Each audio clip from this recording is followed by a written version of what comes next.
Hello. I am so sorry I'm late. I had some technical difficulties. I had to use my husband's Mac, and it was a bit rough. Like I started 20 minutes before the live trying to open everything on his Mac. Didn't work out, so I'm sorry I was 2-3 minutes late. How is everyone? Come say hi. So Remy's here. Thank you for letting everyone know that I was having a little bit of difficulties. My dog, Luna, decided that my charger of my computer was her new toy. And I can no longer charge my computer. So I am happy that I have a second computer I can use so I can come chat with you guys. Now, yeah.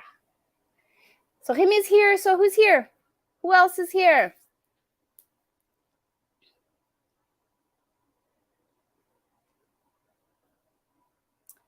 Hello, Jody. How are you? So I think it's been 2 weeks since I was on live. Last week, I skipped the week, and today I just realized it was Father's Day. So I do want to say happy Father's Day to all the fathers out there, grandfathers, the ones that are forgotten. And I hope you had a wonderful day. I was able to see my dad yesterday. So Remy, 2 accounts. Thank you. So what'd you do today, Remy, for Father's Day? I'll be able to do cheers to all the fathers. I'm having, what's it called? Sangria.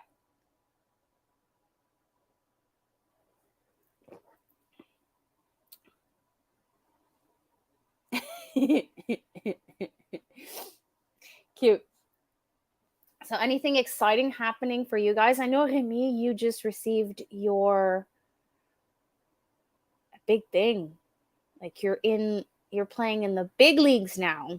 You receive something that's going to make your life so much easier. So the kids gave you cards with beautiful words. It's so cute. I did something cute for my husband too. So I didn't want to go buy any cards at the store. I wanted to create something. So I started with my hand because it's the biggest one. And I drew it on a piece of paper. And then I layered my children's hands. So I started with my daughter, my other son, and then finished with Cedric with different colors. And I wrote their names in it. So the 4 hands creates a family. And I wrote beautiful words for my husband. I prefer like handmade gifts, definitely. Like the older my children are getting, school is helping them create these beautiful cards, beautiful words, and they really invest themselves in creating beautiful drawings. So you got a new where'd your comment go? So you got a new lawnmower. That's fun. A new dehydrator, tomato paste maker, juicer, hand grass whip, grafter kit, and a new ball counter book. Whoa! Someone's been busy. I wonder who made you buy a dehydrator, a tomato paste maker. It's actually not paste, it's sauce. And juicer, I've been wanting one for a long time, so you might make me buy something. So a lawnmower, is it actually lawnmower or you bought animals to mow your lawn? And what's a hand grass whip? I forgot what that one is. And the new ball counter book, I bought mine, I think almost a month ago. And I went through it. And I was like, ooh, I want to do this. Ooh, I want to do that. Oh, this is so fun. So I'm really liking the new ball book. I love the old one, the 2011 version. I actually have a link of that book in almost, I think, all my videos. It's my favorite canning book. It's well used. There's so many fun recipes in there. But the new one, I like the new way that they're doing it. So there are some recipes in that book that suggests you how to use your canning goods, which I like. I like that because it helps you like not only can something, but then it shows you how to use it if you need inspiration. Sorry. I'm exhausted, to be honest. I had an emotional roller coaster since, I would say, beginning of May. I started by squishing my finger, well, two of my fingers, in a door. I think I broke, well, not broke, but like there's like probably something broken in the first part of my finger because I couldn't use it for about 3-4 weeks.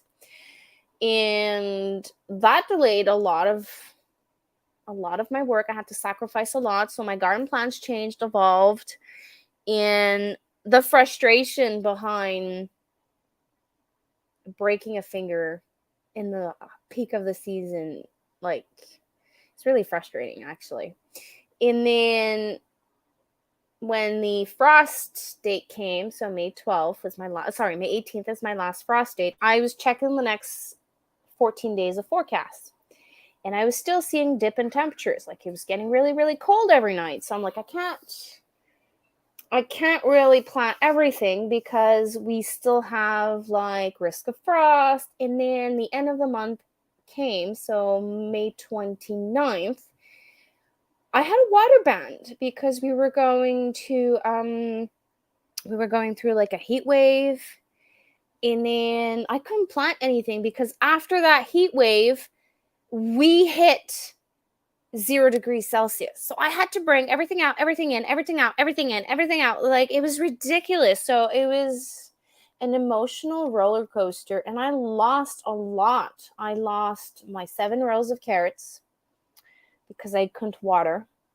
I need to figure out something over the summer. Like, we have 2-3 ideas we want to work on. We're looking for a second 1,000 liter, and we want to set it up like either a 500 liter on the tunnel. Anyways, we're looking for a couple of systems to add around the house so that if ever it happens, if I have a water ban, I'll be more prepared. Because that was like the water ban, and then the close to freezing temperature after the heat wave was like insane. They even cook you breakfast. Amazing. Yes, applesauce. I used to do applesauce with my machine too. So you did get an actual lawnmower. Wouldn't that be fun to have like animals that like mows your lawn? Like Angie and Mike used to do. Their lawn needed to be done, so they put. Is it Angie? I can't remember if it was Angie or Steph and Chris. Like they need to mow their grass and they just move their animals. I think it's Steph and Chris. I'm confused now. Hello, Tammy. How are you? I was waiting for you to write it. So, a new greenhouse. Welcome to the cuckoo-ness of greenhouse.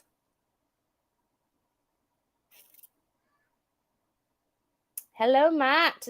I hope I didn't miss anyone. Let me just go back up. So, I said hi to Jody. I said hi to Remy. Hi to Tammy. Hello. I'm going to say it wrong. Is Jotam? Jotam. Please tell me I'm saying it right. Yes, happy Father's Day to everyone that's coming in.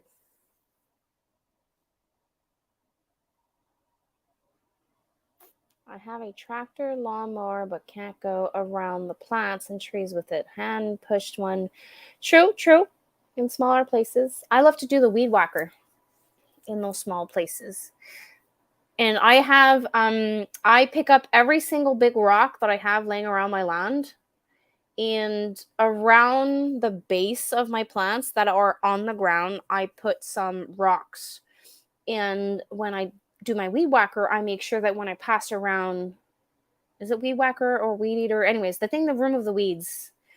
And I put it the lowest I can on the grass, on the ground, and I just pass around my my beds. And I normally don't kill anything. My son, on the other hand, killed a couple of plants.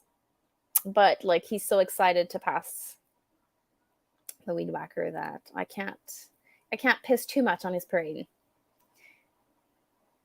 And we also have a tractor lawnmower, but like I remove most of the grass around the house. So technically we could do it with a regular lawnmower. My husband enjoys the fact that he can sit and relax and mow the grass. He says the only thing he's missing on his tractor is a cup holder. I wonder why.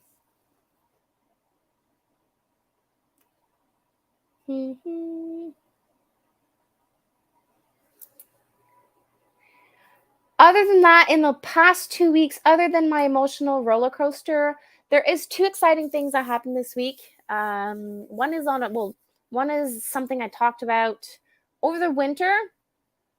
I think it was one of my first lives in January or February. We were talking about, I can't remember who I was talking with. Someone was with me live. And we were talking about our goals for the homestead and for just our personal goals. And one of them was to declutter and a laundry organization, no fold. Hi, Dave. Happy Father's Day.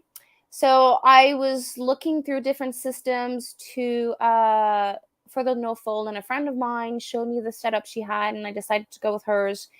And I started setting up the laundry station. I started putting it up, I think it was Monday or Tuesday. And then, hi, Tracy, happy Father's Day. I started setting that up and buying all the supplies that I needed so that I can do the laundry station. And now it's like started, and this is so fun. So now in my laundry room, right next to my dryer, all our clothes is there. Everyone's clothes, like I would say 90% of everyone's clothes. Sorry, I have something in my hair. I'm trying to get it out. So this is what I'm trying to do. So 90% of our clothes right now is downstairs. And I'm slowly bringing everything from the rooms all downstairs. So since our rooms are very, very small, the kids will no longer have drawers full of clothes down upstairs. Everything's going to be in the laundry room. By doing that, I've already filled 2 garbage bags of clothes. So I'm decluttering at the same time. And this is so fun. So as soon as I am doing my laundry, everything's there. I fold it there. I put it away. So that's something I started, a laundry setup, and I am working on a little video for you guys. I'll show you how I set up, the way I use it, what I'm using, the links, and all of that. I hope I did say hi, Tracy, and happy Father's Day. I'm losing my mind. Anyone else have a laundry system, no fold, simplified, instead of spending hours folding clothes? I feel with the 5 of us, my husband has 2 sets of clothes. I have 2 sets of clothes. My kids kind of have 2 sets of clothes. So they have like day camp, playing outside, school clothes, and they have a little bit like of cuter, cleaner clothes when we like go out and stuff like that. So my husband has a summer uniform, he has a winter uniform, and he has extreme cold temperature uniform. So he has a lot of clothes and it's very bulky. So I was trying to figure out how to make all of that work. Same thing for me. I have homestead clothes, I have regular everyday clothes, I have summer clothes, and I have winter clothes. So both of us, I was hesitant to go with this system because I knew that I was going to lack space. I did find what we're going to do. So I made I think I'm done filming it. I have to edit it. I'll show you a little bit of how we're going to set up, but I am so happy that all our clothes is going to be downstairs. And I did get a lot of positive feedback from my children. As soon as they saw the system set up, they wanted to fill their bins. So I am hoping that once we're like fully set up, that I'm going to teach the kid how to do it, and they're going to participate in the laundry making. It will be fun. Yes, don't forget to hit that like button. So we're 9 here. Is there 9 thumbs up?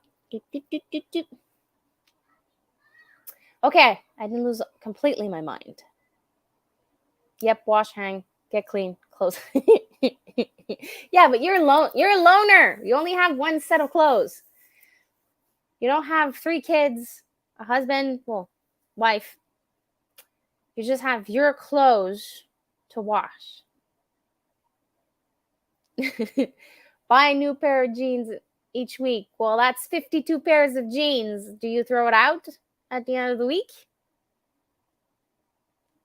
I have a socks box. We don't match socks.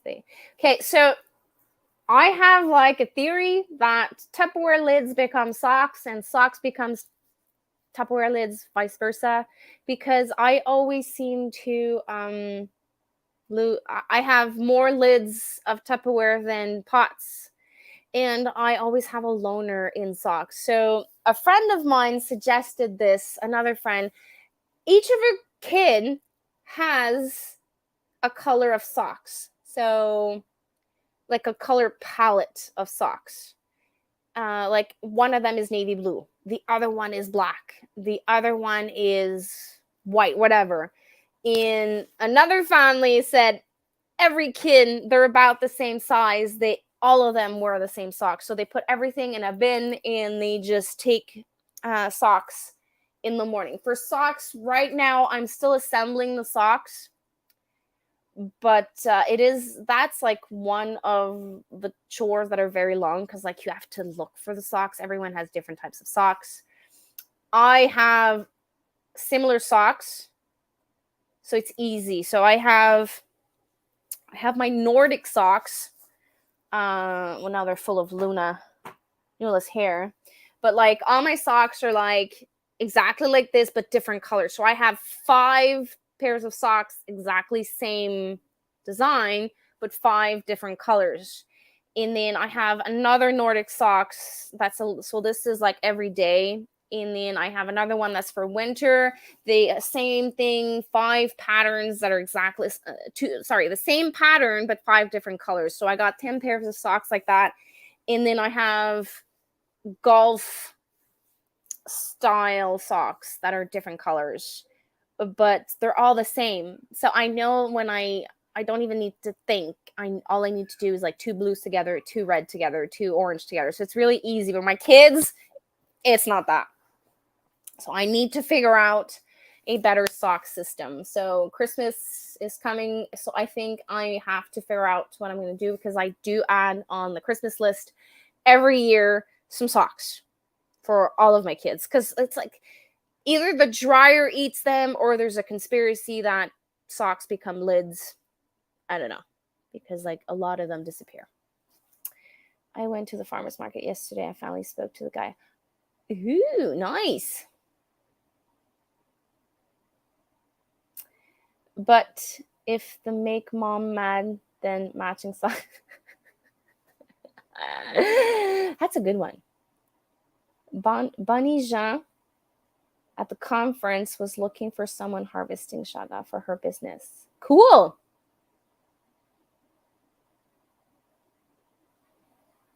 Awesome. So the box is 4 foot tall, 2 foot wide, and 2 foot deep. Oh yeah, they would rather I spend.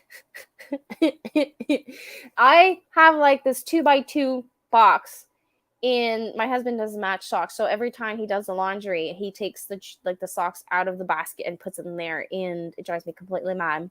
I'm the only one that assembles socks.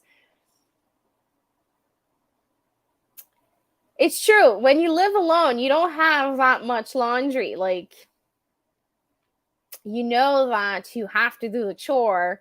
So you have a tendency of like being thoughtful of not like dirtying like 5 pairs of socks in one day. But when you don't do your laundry like my kids, that's why I want to make them participate in emptying the dryer. But my daughter, I am super happy. She loves the system. She is more than thrilled. She helps me out emptying the basket. So it's not completely a no fold system. So I just roughly fold it in 4, and I just put it in a bin. So it's so less time consuming than like my old way that I was folding clothes. I used to do like pants were like in their I was like, it's like I was back in school when I was like ironing my uniform. And like everything was cute and cuddly, all in their fold things, and like I don't have time for this. And you don't see the difference. Like I started doing the quick fold like that, and there's not more or less wrinkles. So I prefer having more time. For one person, probably it's not. For me, I have to do at least a load a day. That's a lot. And if I don't do a load a day, I have to do 6 to 8 loads on Saturday, and it literally drives me mad because like I have to stay home. I took a habit of folding them together when I take them out. They wash good enough and stay together. Yeah.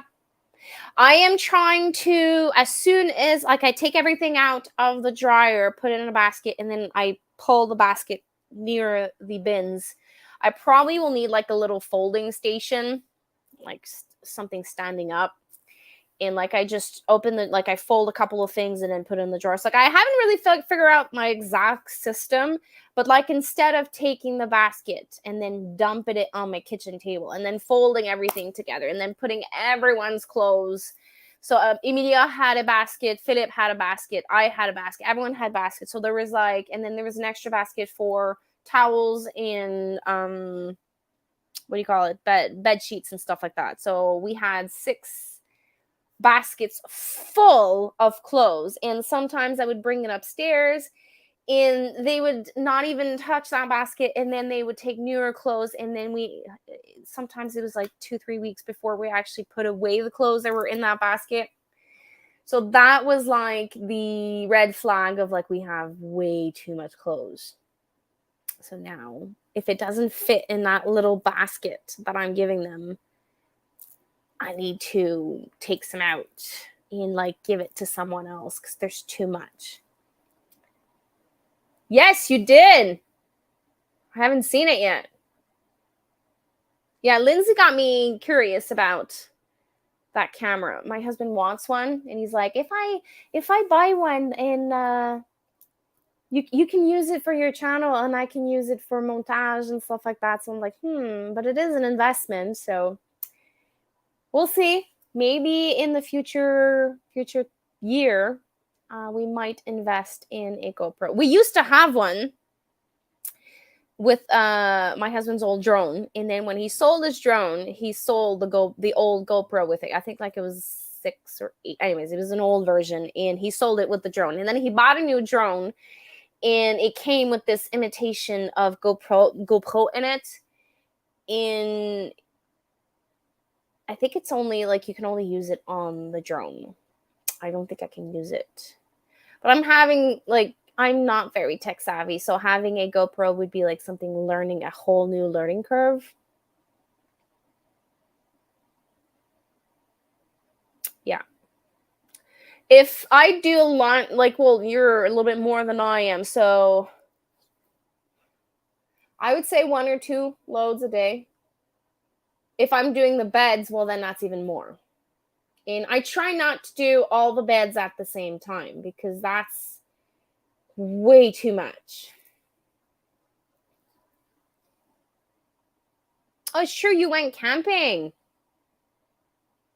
So that's one of the things that happened this week. The laundry station. I'm gonna film everything, make a more in-depth video, and show everything. Also, I did share. This is a little bit more personal. I did share that educational-wise, my 2 sons are having difficulties. My youngest is having speech issues, and he's transferring to a specialized school for speech. And part of me was devastated because one has changed, and then it's really far from the house. So now, like, I walk to school with them, and if I wanted, I did ask him if he wants to come eat with me sometimes during lunch.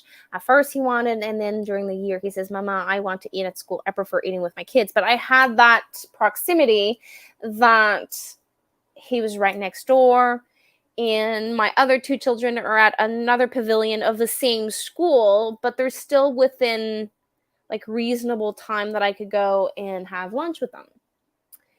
But now my 3 children are going to be in 3 different schools all over the place. And I didn't visit my son's Philip's new school yet. Him is for educational to help him because he's having a hard time learning. Like, he still has difficulties reading, writing. So he is going to a specialized school to help him out. I don't know anything yet of that school, but I want to talk about the speech school that I visited earlier on this week. I have to say, I had like mixed emotions going in. My son was very excited. He saw the school, he saw the kids that were there, and he had so much fun. So when I was sitting and listening to the principal explaining us how everything was going, like I kind of went and realized, okay, my son, it looks like he's having a lot of fun. So I'm going to try to listen to this person and listen to their program and what they have to offer. And when I left there, I realized that my son's going to be very lucky. He's going to have so much fun, cool stuff going on that regular schools don't have, that I wish that every single school would have. My son will have access to animals for therapy. So there's going to be a lady that's going to come in the school with animals for they linked that people that doesn't talk, if you bring in animals, therapy animals, they open up and they start talking just because of a rat or a mouse or a dog or a cat. This lady has a lot of different animals. She brings different animals at school and they will have access to that. And well, obviously, my kids are already used to having animals. Like we have rabbits, we have chickens, we have meat birds, but it's not going to be ours. It's going to be like specifically designed as therapy animals. So it's going to be totally different. And I'm hoping that he will. I know he's going to have fun, but like I feel like that therapy will help him so much. And then he will have the option to participate in gardening. So one school, similar to the school of my son Philip, educational kids that are like kids that are having a lot of difficulties educational wise, they work the wood. So they're gonna build garden beds for my son's school. They're gonna fill the garden beds, and the teachers at that school, there's only I think there's like there's kindergarten, first grade, second grade, third grade. So they're going to be all the teachers of all those classes will start some seedlings. They're going to transplant the seedlings. And then at the end of the school year, they're going to ask elderly people to come take care of the garden plots. And then they're going to ask camps in that area to take care of the garden and harvest. And well, obviously the kids of the school probably will not harvest that much vegetables or herbs from that garden, but they'll be able to connect. We keep saying that the soil brings in therapy, it's therapeutic, it helps, you can create imagination. Same thing as taking care of animals. Kids start talking, but animals are maybe not for everyone. So maybe gardening is going to be something else. And with gardening, you can learn to read, you can learn to write, you can learn to do math, you can learn French, you can do so many things through gardening. Same thing with like the therapy with the animals.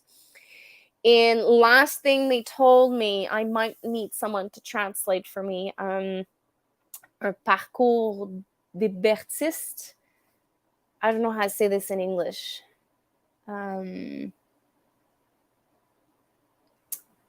I'm trying to. Let me see if I can Google translate this.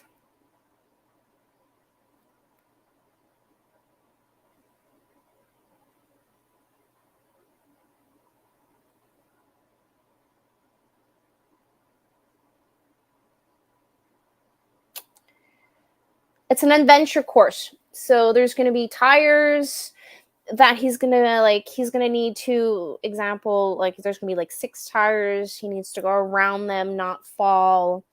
And then there's going to be a rope. He's going to have to walk on a rope and then pull himself up. And then there's going to be like different agility things that he needs to do. So they associated another thing. People that have a hard time with speech have a hard time like grabbing onto stuff and doing stuff manually, which is not the case with my son. But I find that doing all these things will help them express themselves more. Overall, having 2 kids that have learning disabilities, I don't know if that's what they're called, but that's what the school says, it's terrifying. Like you always feel helpless because there's so many things as a parent I can teach to my sons. I'm not a teacher. Like I try to teach the best that I can. I have no educational background. I just read the book and I follow the instruction that the school provides me. But my children, like they have special needs when it comes to learning. So they're going to have access to specialists, speech therapists, specialized teachers. There's going to be like only, I think it's 5 or 7 kids in that classroom, and there's always going to be like 1 or 2 adults, sometimes 3 adults with that class. So it's going to be almost like 1-on-2, 1-on-3. So it's going to be always mini groups. So he's going to be able to thrive in first grade.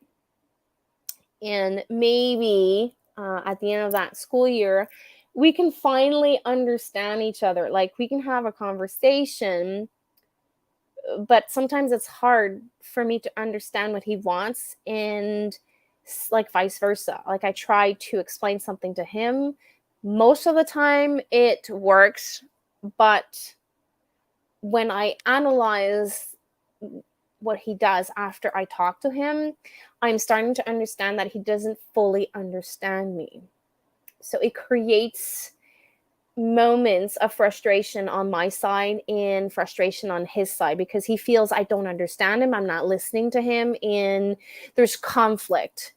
And the principal was explaining to us that speech, when you have trouble with speech, you have trouble expressing yourself, you have trouble expressing your feelings, you have trouble receiving information. So when I walked out of there, I was like I was still emotional because, I'm a mom, but I'm excited that he goes to the school. It's going to be an adjustment, but I think he's going to be better in that school. So I have 5 more days at the school in my village. And after that, I will no longer have access to my kids close by.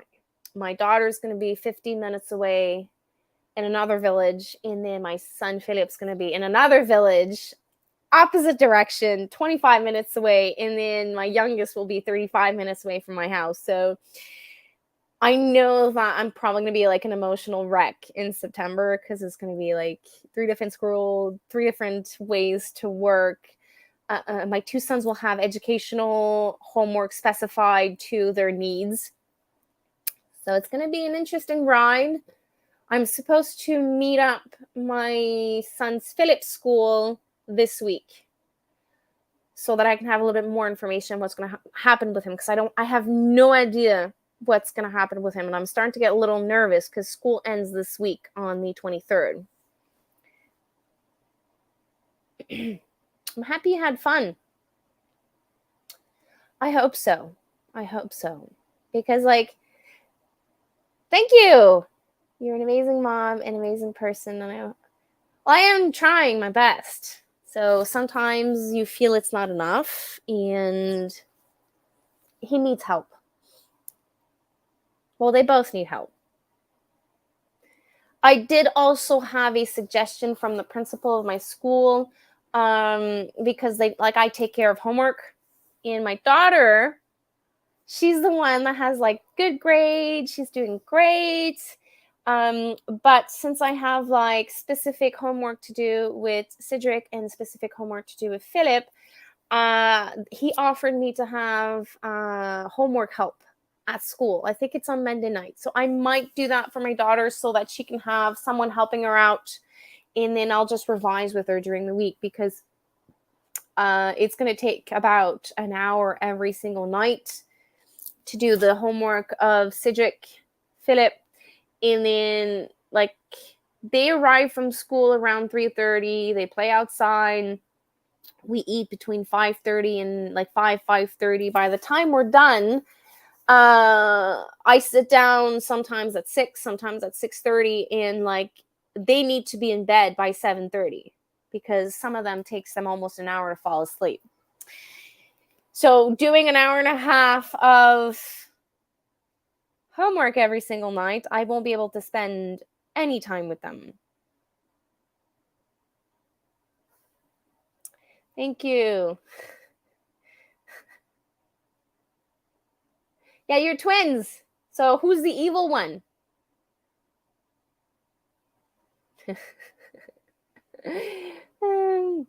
So that's what happened for me this week.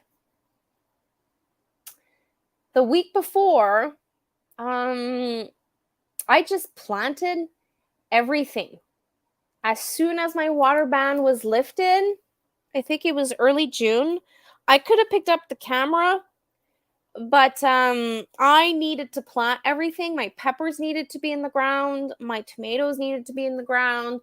Everything needed to be planted in, I think I planted mostly everything in 72 hours.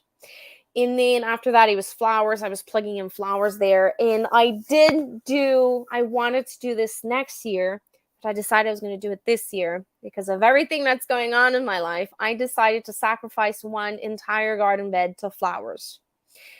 So I created in front of my in-ground garden. I normally interplant in with my flowers and my medicinal plants. I just I decided instead of doing medicinal only, I just did a cut flower bed. So I have a 15 feet by about 30-inch of just cut flowers. So in there's cosmos, there's snapdragons, there's daisies, there is wait, my phone just rang, so I lost what I was gonna my train of thought. So I have baby's breath, snapdragons, nasturtium. Anyways, every single cut flower I had is there. And then another bed I decided I was going to plant zinnias. So I have an entire row between, I can't remember, I think it's between my kale and my Swiss chard. I'm going to propagate my zinnias. So I didn't have enough to fill one row. So I'm going to cut the head off of the zinnias to propagate them, and then I'm going to fill in that row. And same thing, I did a calendula row in my in-ground garden. So I'm introducing much more beauty in the gardens. I was supposed to wait till next year, but then I decided, why not? I'm going to do it this year.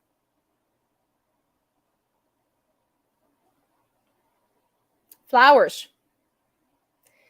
If you have a greenhouse and you put peppers, tomatoes, or anything, and you don't plan on opening the sides and just leave the door open, you need to plant flowers. While I was mowing the yard today, I looked over and found bees in my awesome.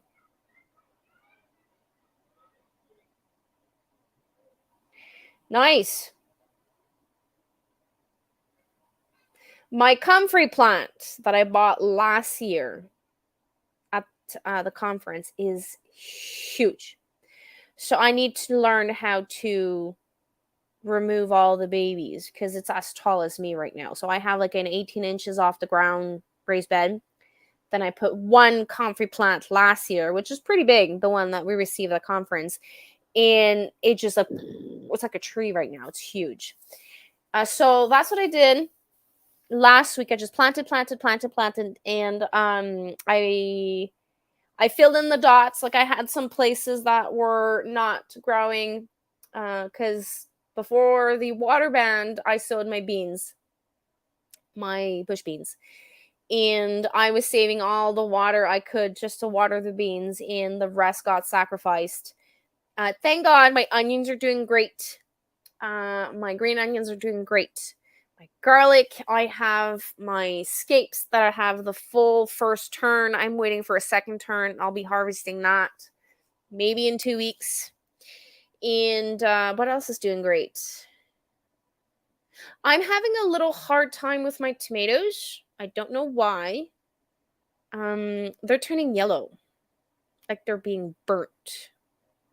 I don't know. Like I have to check. I know this year, instead of putting the fertilizer around the plant, I put it in the ground with the plant. I have to ask a couple of friends if that could be it. If that's the case, I have to remove the fertilizer under the plant because it is a slow release fertilizer.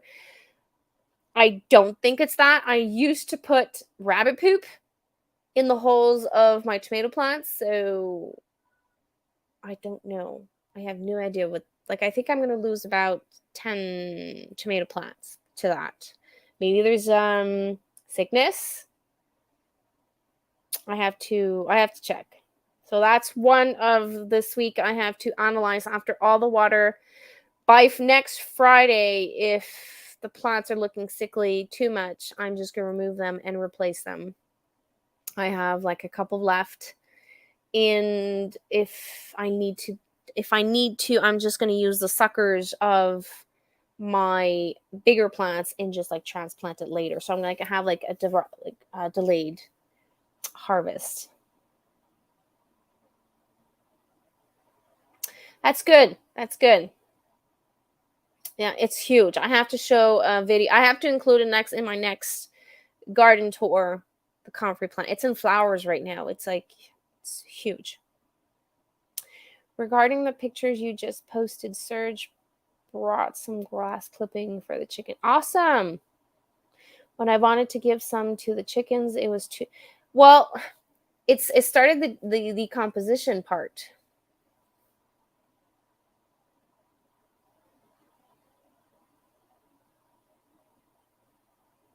I watched a video on how to harvest comfrey seeds, and they show the seeds so much bigger than my little black dot on the base of the flower pot. I didn't know. That's maybe why I have so much, because I just let the plant die last year and it flowered. So it could be that some reseeded itself, like calendula.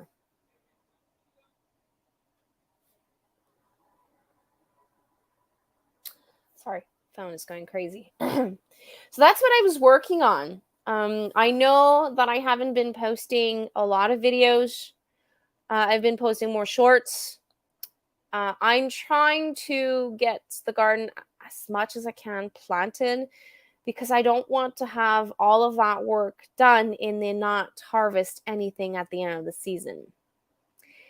But I will pick up the pit, like maybe around 1 or 2 videos a week for now, and then I will keep the lives until my husband's on vacation in July. Can't remember the dates that he told me he was on vacation. I can no longer do 5 videos a week. I did that last year. I love you guys. I want to show you as much as I can. But realistically, like filming, editing, posting sounds easy and not time consuming, but it is. So I'm filming what I'm doing during the day. It's like I'm not creating new stuff that I have. It's just it's what I'm doing. It's what's on today's schedules, and I'm filming, but it takes a little bit more time to do and film at the same time. So since the game that I'm doing, well, not the game, but the reason why I'm doing everything I'm doing right now, it's to get food at the end of the season. Like I have a tendency of like working and then filming, which is not good. Like I have to show you guys and inspire you guys. So I need to, now that everything is planted, I need to figure out what's wrong with my tomato plants, and I'll be able to walk you through another garden tour and show you the good, the bad, and ugly. I did release my carrot video, my epic failure of this year. I can't believe I messed up on carrots. But it's okay. It's okay. I was like really, really, really irritated by this, that I lost 7 rows of carrots. And the compost I bought this year was supposed to be weed free. I don't think it's the case, because there's so much weed. Or it's the compost I bought the 2 prior years that the weeds are coming back with a revenge, because it was ridiculous. Like the 3 rows of carrots that I planted, there was more weeds than carrot seeds. But since I had like all of that happening to me all at the same times, in the drought and the water ban, my seedlings probably all died, burnt. I'm surprised. I saw today about 10 carrot seedlings in 1 row next to my onion. So I might have like 150 to 100 carrots somewhere along the line. That's if my kids don't find them.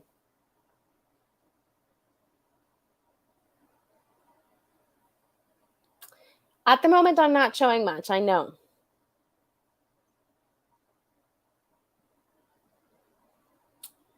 Yeah, that's the other thing.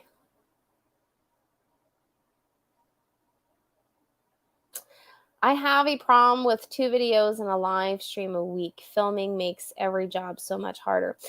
I think I have, like, I have an idea of what I want to film, but I don't know how to position myself. It's like I don't want to have, if I compare my 2 prior years, people don't like when you're talking. When you're talking too much, they don't listen to you. Like, let's just say that I have a video that I'm explaining something for 5 minutes. It's too much for them. They just get, so they want to see, they want to see, like, I don't know, like a dream part of your homestead. They want to see other stuff. They don't want to hear the blah blah. But I want to talk to you guys, so I talk. But then I see that the time where I film myself talking, some people don't enjoy it. So I might have, like, I've been talking about this for a while. Some people has been discouraging me to do it, having like a more vlog style, like a schedule of filming for, I don't know, I'm just saying this, like filming Monday, Tuesday, and Wednesday, and then editing and publishing on a Friday, and then having Saturday and Sunday off, filming wise. Or like doing Tuesday, Wednesday, and Thursday filming, and then editing, publishing on Friday, and then having Saturday, Sunday, Monday off to do something else. But vlogs for 5 minutes, let's just say I do vlogs for 15 minutes. I was seeing like a habit of people just watching like the first 2-3 minutes of my videos, and I was doing like a 15-minute video. So if I teach something at the end, towards the end, people miss it out. So I'm still trying to figure out like what type of content, the length of the content to publish. I know that I'm going to not make everyone happy, but I do hope that I can figure this out. I don't have an issue. I film almost the whole day in the garden, and the footage was all... So, you filmed your peaches! I don't film myself feeding the chickens. I try not to film too much within inside the chicken coop. One, I have no lighting there, so they would be like literally impossible. And two, we're reorganizing the shed, so there's stuff everywhere. My husband's tools are like everywhere. So the last thing I want to do is film like a pile of tools in the middle of a chicken coop. Well, our chicken coop is like separated in a couple of things. So the first part of our chicken coop is for our meat birds, and then in the winter when the meat birds are gone, it's for our rabbits, and we close it up 3 ways to protect them from the wind. And then you have the actual shed, which is divided in 3. One is the tool shop, and then the other parts is an isolation area if ever I need to isolate a duck or a chicken that wants to become a mom. And then I have the actual chicken coop, but there's like tools throughout all of that. Not with the animals, but when you're reorganizing stuff, it gets ugly and then it gets pretty. But I'm still in the ugly stage for the coop.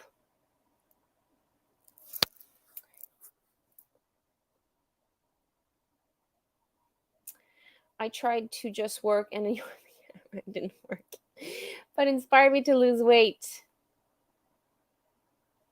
True, true, true.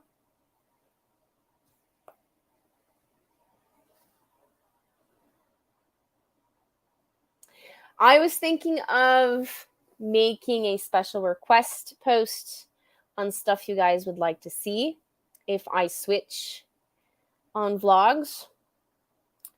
I did that last year, but I'm not sure. Do you guys see my community posts? I know there's just 6 people right now, but when I do a community post and I ask a question, I don't think everyone sees it. Because I'm doing this for you guys, so I want to create content that you guys can actually see and enjoy. But if you guys don't see my community post, I might have to revise how I do that questioning. Oh, I have like this spike thing going on.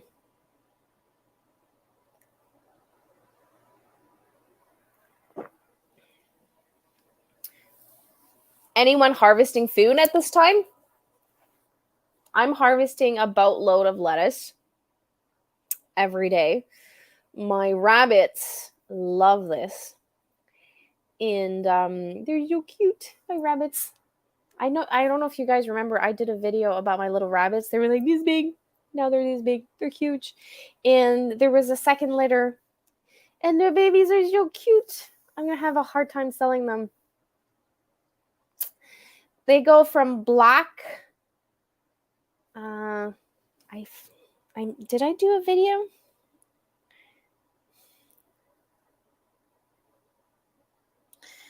I know I took a picture of them.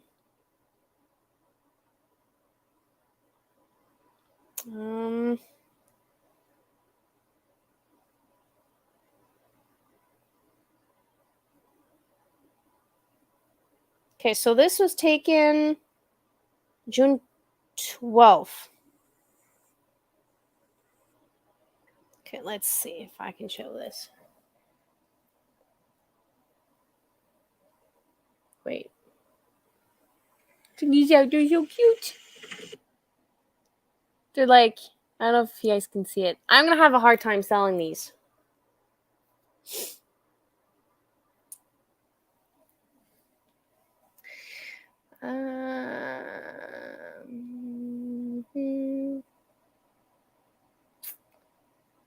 You don't see them.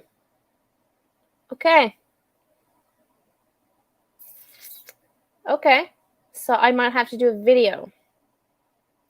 Yes, go harvest your rhubarb. If you need ideas, I did a strawberry rhubarb concentrate, a juice concentrate, and then with the pulp of the raspberry, strawberry and rhubarb, I did a butter.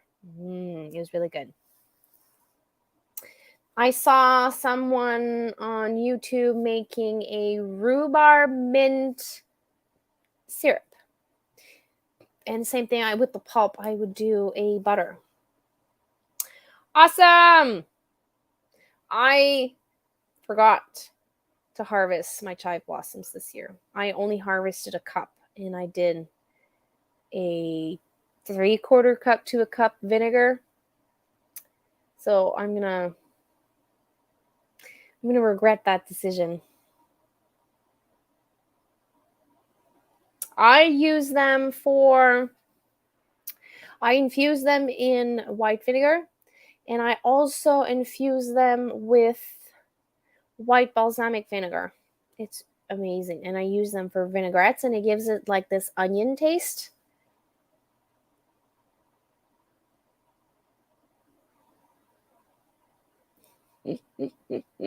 Ha, ha, ha. So I did a full video about how I infused my blossom from my chive plants. I like with the 2 vinegars. But I can't remember. There was another thing I wanted to try with chive blossoms this year. I forgot.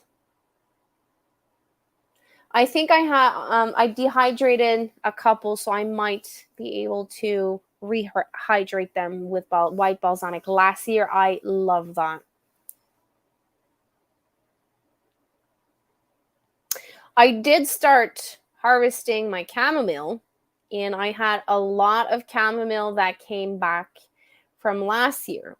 So I am planting chamomile within my rows of onions to deter pests, and they came back.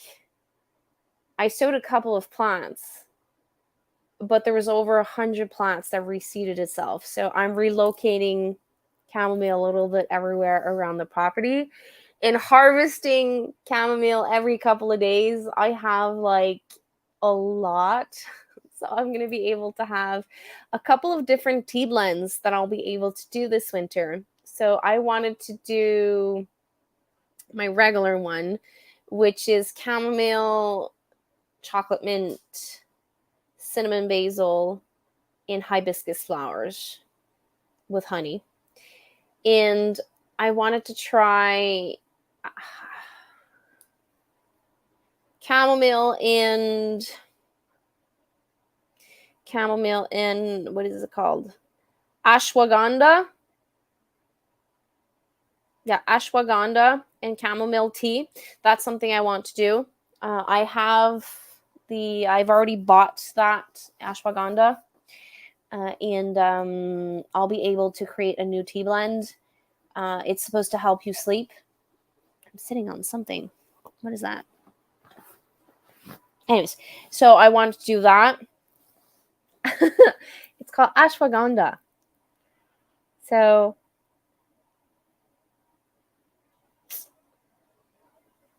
let me ashwagandha.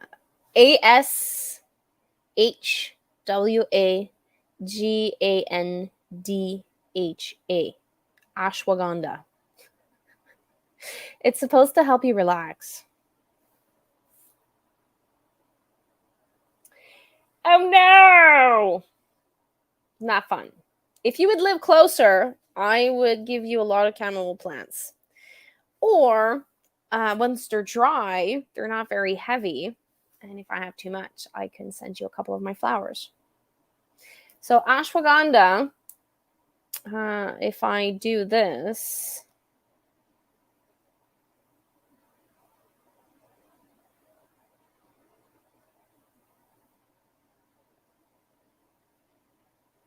contains chemicals that might help calm the brain, reduce swelling, lower blood pressure, and alter the immune system. It's traditionally used as a adaptogen and is used for many conditions related to stress. Adaptogen are believed to help the body resist to physical and mental stress. Ew, thank you! Have chamomile plants growing on my lawn, but I need to take my time to remove the weeds. Yes. Wakanda forever. Not the same thing. So chamomile, this is what I do. At the end of the season, I sacrifice some of the flowers. I leave them on there. And then when the petal falls, I take the middle, that yellow thing, and I just like squish a couple of them in the fall late. And they come back. This, like, most of my chamomile plants this year are from stuff that reseeded itself.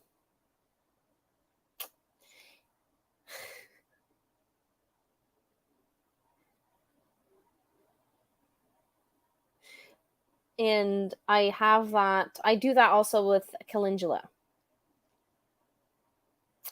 And squirrels do that with my sunflower seeds. So I planted a whole 50 cell trays of sunflower. And there was so much that the squirrels planted everywhere. I have no idea where I'm going to plant them. And I bought wood to do my raised beds for my food forest. But it seems that my food forest is probably going to be planted in the fall because it's still not done yet. I always plant sunflowers. Always, always, always.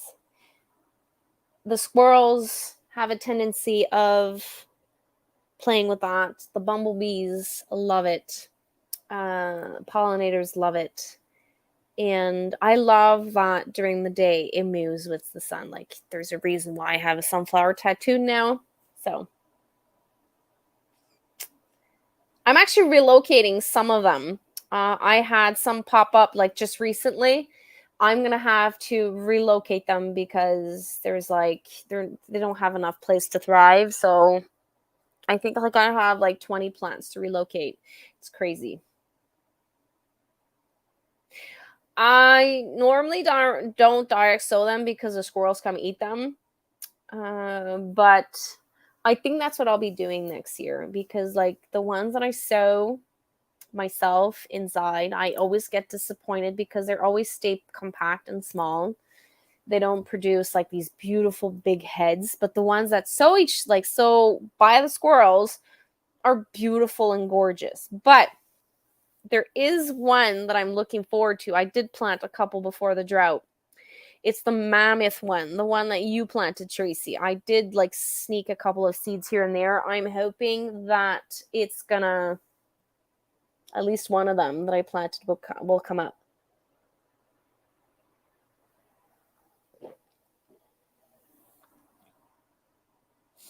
It's a sacrificial plant for me, sunflowers. And I find that the more the years go by, the more types of different insects I have at my house. I am very sad. I'm going to say that my neighbor sprayed for spiders this year. I was so happy. The last 2 years before that, he did not spray. He sprayed about 2-3 weeks ago. I was so mad. So mad, but there's nothing I can do. It's not illegal to spray. It's total neglect to spray for spiders. You just need to adapt certain things so that you don't have spiders. If you live near water, they are attracted to the light. So if you don't want to have spiders, just don't have your exterior lights open all the time. Anyways, I find that after he sprays, I have like less bugs. Because if I was spraying my property with something, I would wait that the sun is set so that most of the pollinators are gone and most of the animals are gone. Most of the birds are back to their nests. Most of the squirrels and stuff like that are back to their nests because the sun is setting. But he sprayed in the middle of the afternoon.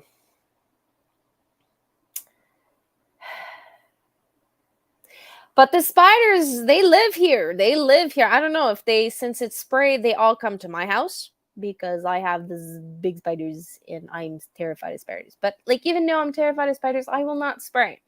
They are your friends. If you live near me and you hear me like scream, it's probably because I have a spider in my hair, or somewhere around me, or I've seen a spider and it's so big, I'm like, ugh.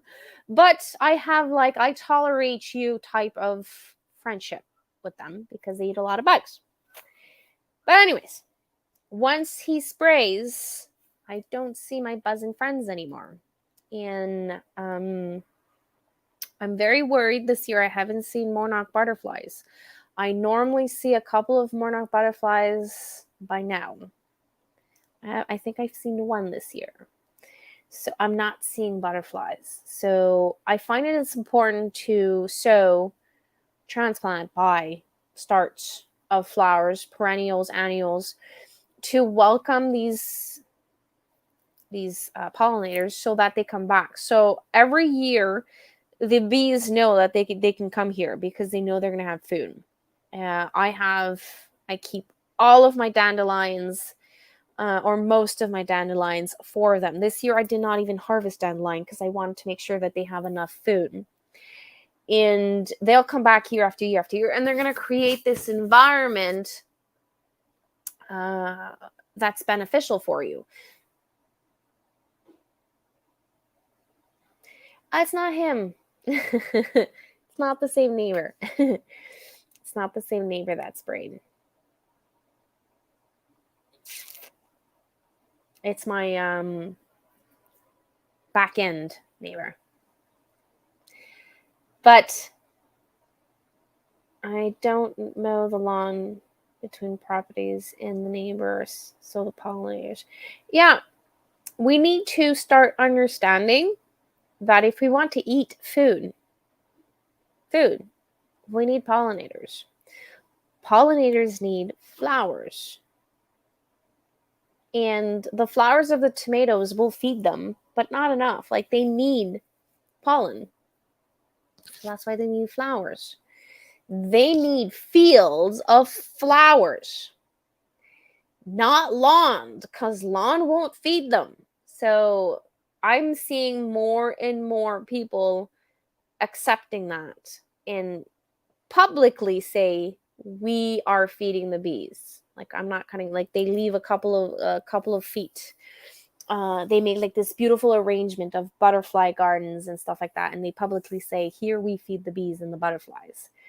Like, the last thing we want is to have in the news that there's no more bees or no more pollinators or no more butterflies.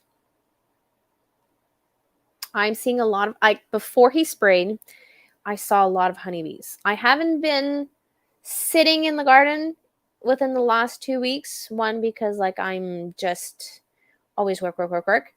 But now that mostly everything is planted, the only thing I have to plant is my my fruit bushes, grapes, and all of that. Like, I have to sit down and analyze if the bees are back, because I was devastated. I was as much angry as devastated. Because how can you, in your right mind, spray in the middle of the afternoon wearing a suit? You're wearing a bodysuit, full mask, full everything, and you're spraying on a building, not thinking you're affecting anyone. Like, my neighbor never advised me when he sprays. So I don't know if it's dangerous for me to have my chickens outside. I don't even know if it's dangerous for my children to be in the backyard. I don't even know if I can be in my backyard. I don't know, because I don't know the product he's using. Some of it is natural. I'm going to say this: natural, not dangerous. That's what it says. Some of it is poisonous. He's wearing a full suit. So he's wearing a full suit. It must be dangerous. So, like, when that happens, my kids are not allowed in the backyard. My animals, there's a wall now between them and us, so the wall is protecting them. But I find it so irritating. And I don't know if it's linked, but every time I go outside and I see that he's spraying, I have a migraine. So is it because like I got so angry and like having so much mixed emotion and the fact that he's doing something stupid?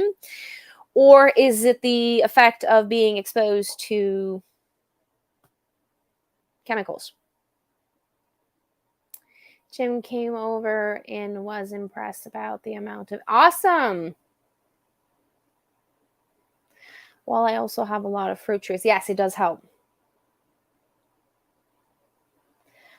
I think to have a good garden experience, I think you also need flowers. Maybe not as much, but like every single garden bed for me, I have something planted for the pollinators to attract them. Most of the thing that I plant is companion planting.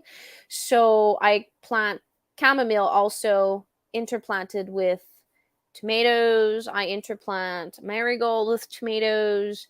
Marigold repels mosquitoes, repels all the pests for the peppers and the tomatoes. So some of my flowers are companion planting for the pest, and some of it is for the beauty.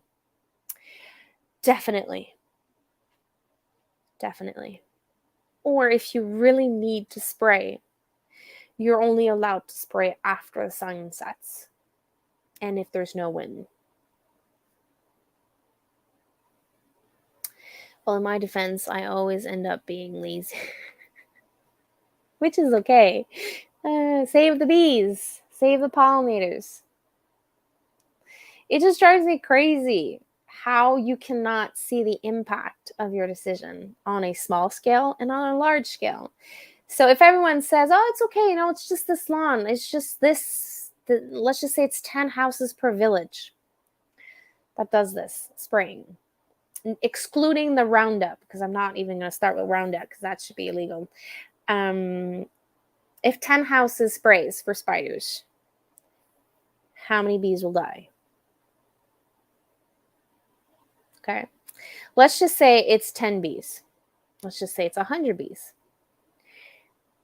And then how many dies because of Roundup? How many dies because of blah, blah, blah? How many dies because of injuries or whatever?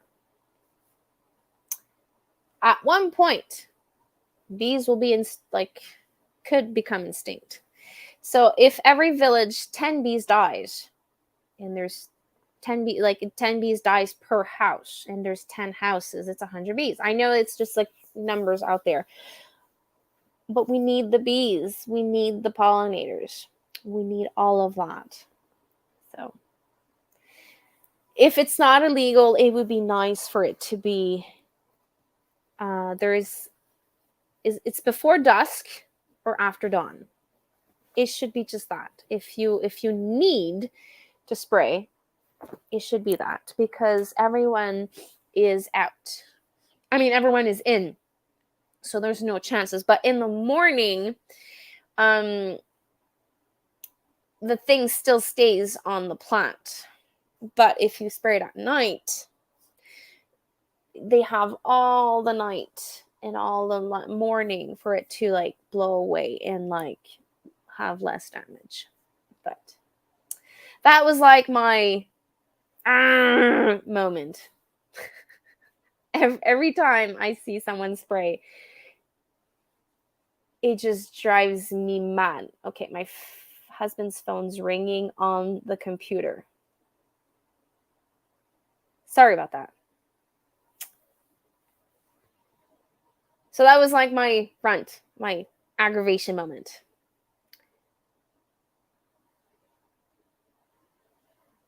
Well, the thing is, if I had a business and I needed to spray, regardless of reasons, if I decide it's the right thing to do, I'm going to go and see my neighbors, even though I'm not necessarily supposed to or need to or law-wise tell my neighbors, you know what? Tomorrow I'm spraying. This is what I'm using. But he, I don't know why.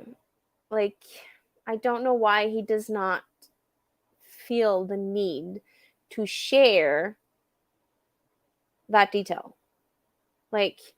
We used to spray our lawns when I was young. Well, my dad didn't do that, but we used to spray our lawns and put that little note on front of the house, and it says, "Kids don't play," because they link spraying of the dandelions, the chemical they were using, was linked to leukemia. So I don't know if he puts that little thing in front because my neighbor, the facade of the building is on the other street, but the back end of the building is in my backyard. So he doesn't put anything there. He knows I have kids. He knows I have animal because he complained that I look like a pig place.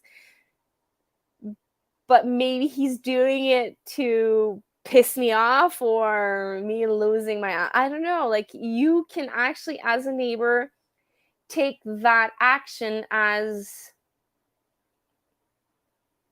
negative. Nothing happened. I never lose an animal. My kids, however, did have migraine 1 year. And I did file a complaint, and my complaint was not accepted because it's not illegal. So my husband called the city and he said, I have a question. Are we allowed to spray for spiders? And the city said, you are allowed, but it's stupid. So as a city, they know it's stupid because the lady on the phone said to my husband that it's literally stupid. That was 4 years ago. No, 3 years ago. I think it was the first year of COVID. And knowing that it's stupid, knowing the consequences, the city still does not make it illegal to spray. So even if I file a complaint, they won't take it. Yeah.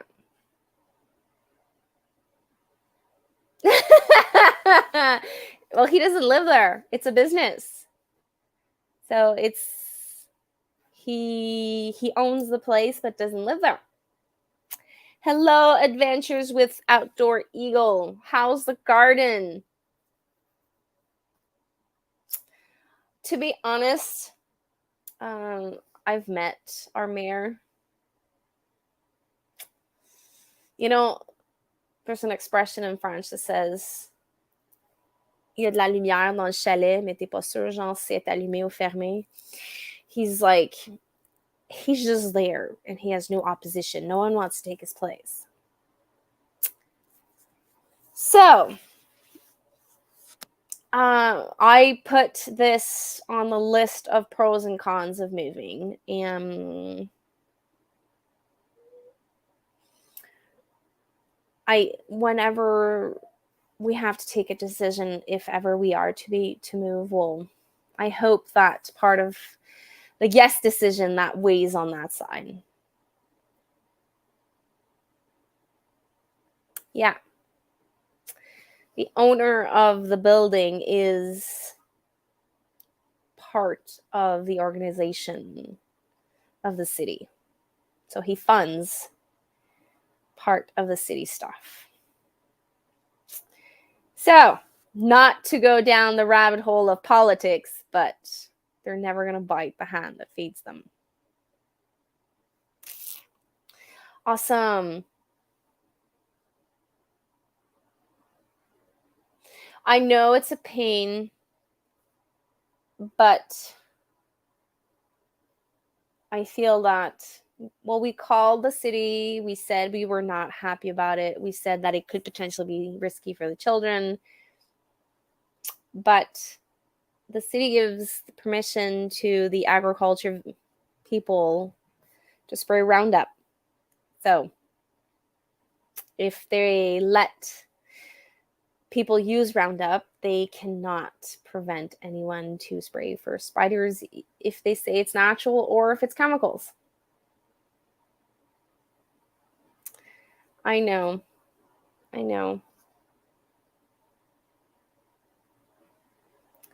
It would be fun to be like, I have this dream of like that Amish community, like a huge land of like 100 acres and like 5-6 homesteaders building homes and like share one land, but like 100 acres between like 5 and 10 homesteaders. We would never see each other because like just walking to the other person's house can maybe take like 20 minutes and 15 minutes by car. But it would be nice to have that closeness. We are an agriculture village. We are one of the biggest agriculture village in Quebec. So, but we are also, mainly, this is why I chose my village. We are one of the biggest also that is organic. So there are a lot of organic farms.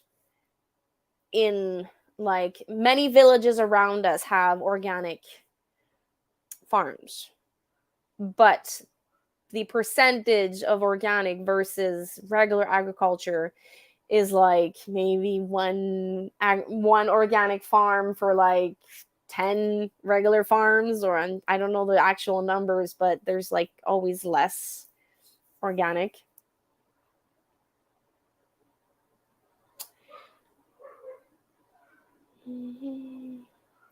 So yeah, that's the thing.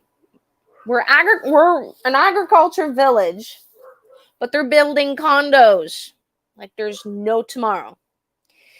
And the more condos we have, the less we're going to be a village, the more we're going to be a city, a town.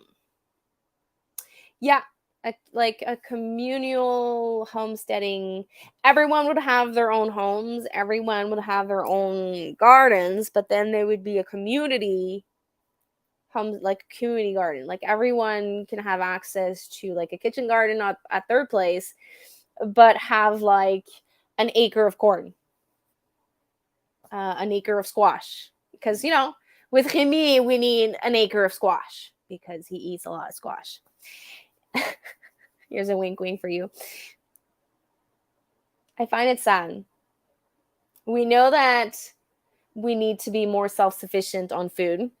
We all realize between all of this chaos of, I'm not going to say it, but the C word, we realized that our food was coming from so far, and now with price of gas, since we don't have local food, we're paying more. But if we would encourage what we did, like the Victory Garden, I can't remember if it was World War I or World War II, if we each family would grow the Victory Garden, we would be able to be self-sufficient as a family. And if there's an elderly neighbor, you can take that neighbor into your Victory Garden and you can say, come have coffee with me and just chit chat and sit on your chair, and I'm gonna keep you company, because elderly people are always so lonely, and most of them like can work. Give a little bit of time and then you can help feed a neighbor. But it seems that my ideas are too cuckoo because they prefer doing it the wrong way. There was a barn-only land for sale, with the actual barn being promoted as a place where one could have livestock. But it is a place where it is illegal to... God. By the way, did you... No. My computer doesn't work. I ordered a power cord. I should receive it this week. You don't want an acre of squash? Not summer squash, winter squash.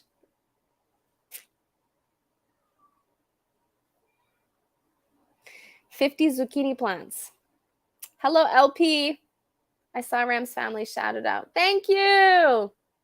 Well, I'm sorry to do this then. I normally shut off my live at 7:30 because it is magic hour at my house. Magic hour being that my kids need to go to bed, and it's like the time where they go like completely crazy. You are absolutely right. I did say this many, many times, and I'm going to say it again if you're watching this on replay or you just tagged along. Happy Father's Day. No, 50 plants. Woohoo! 50 plants of zucchini. You're lucky you don't have vine borers. Oh, wait. Not 50 plants. Oh, no, you meant 50 zucchinis. Okay, whew. I really love butternut. There is a new one that I tried, which is honey nut, which is similar.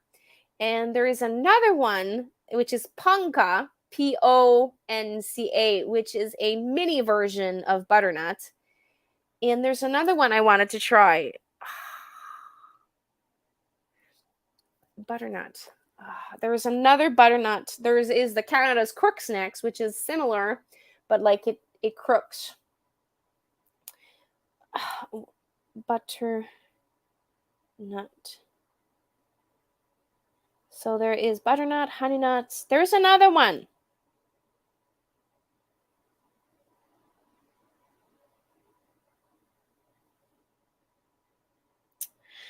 Oh God, I hate it when I'm searching for my words. There is a spaghetti squash that is orange, but I'm looking for the other type of butternut. There's honey nut and there's something else. So let's say different type of butternut. Let's see if Mr. Google Pants can help me out.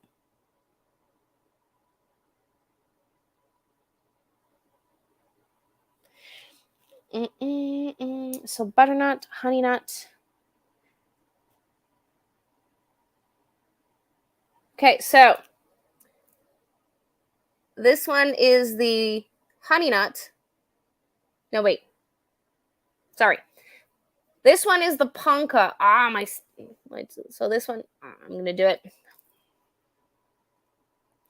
So the compact one is the Ponca. The tall one is the honey nut. Oh, it's called luxurious. Winter luxurious. Wait. Winter luxurious squash. Something like that. I hope that's this. No, it's not it. I can't remember the name of the seed place I found it. It's in the United States. It's not Johnny Seeds. It's the other one. I'm hoping to taste honey nut this year.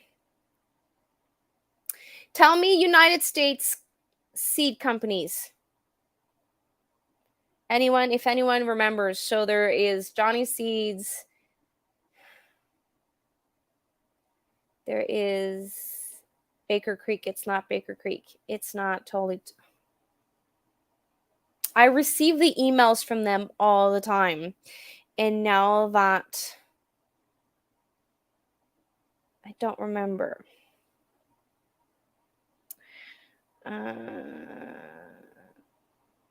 You two, I'm going to say like one or two more minutes to see if I can find the squash name I'm looking for.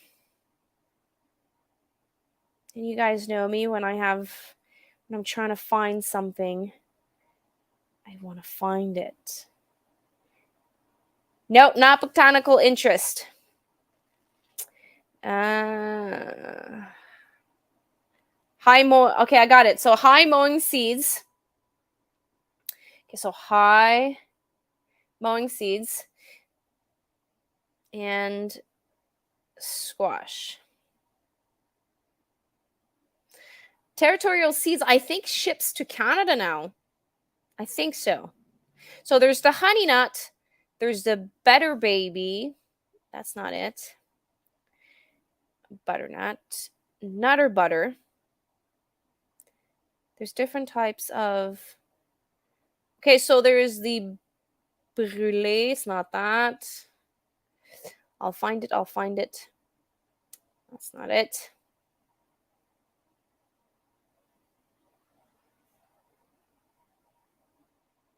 Butterscotch. There it is. This is one I would like to grow. Autumn Frost F1 Specialty Butternut Squash. If one day I order from High Mowing Seeds, I'm definitely ordering this one.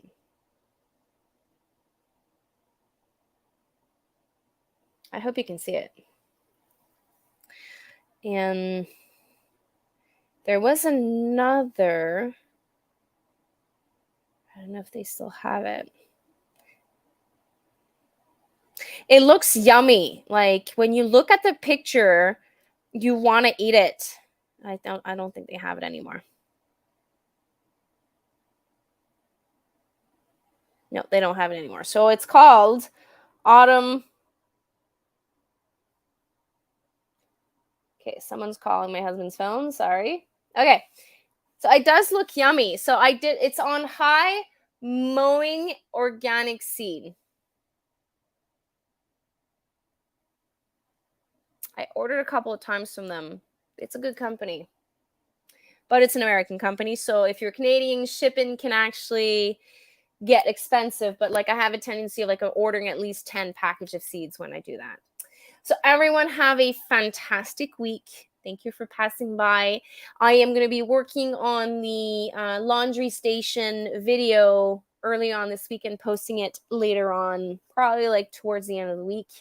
And I'll be working on a garden tour. Have a wonderful week. Thanks for passing by. And don't forget to do a thumbs up if you haven't done it. Talk to you soon. Bye.